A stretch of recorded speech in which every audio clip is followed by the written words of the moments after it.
I just noticed also the president of the League of the Municipalities in the province of Lanao del Norte, Mayor Marcos Mamay. Ladies and gentlemen, what does it mean to be alive in 2023? It means that we have survived the COVID-19 global pandemic, but we continue to soldier and amidst the specter of a possible emergence. It means that we have lived through several geopolitical crises, but we are facing yet again another global slowdown. It means that we are here in the now entrusted with a prevailing purpose.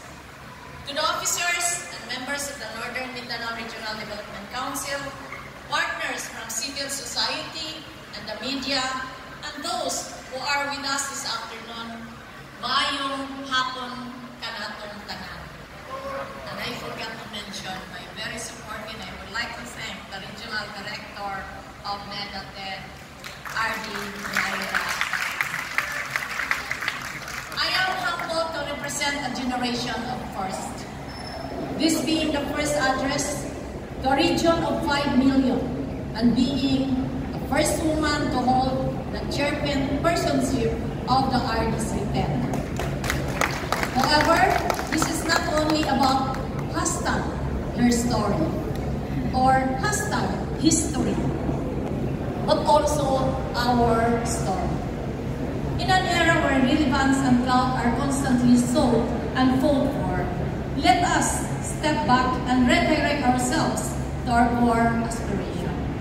For Region 10 to become an international gateway, leading agricultural hub, and major industrial, tourism, and trade center in the Philippines with empowered citizens enjoying comfortable lives, sustainably harnessing the region's agricultural and natural resources and cultural assets. While living in a harmonious, inclusive, smart, safe, and resilient environment, I can describe the region's state in terms of economic parameters. That we have grown at an impressive rate of 7.2% in 2022, higher than that of the previous year.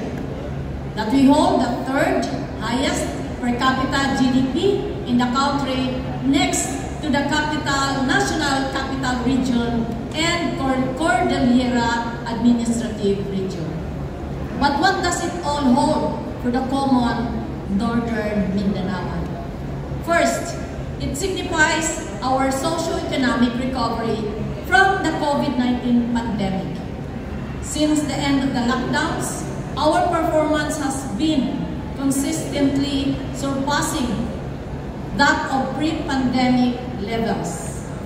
We have reopened communities, restored jobs, and birthed innovations to help us adapt to this new world, one that is also threatened by a climate crisis. In 2022, we took strides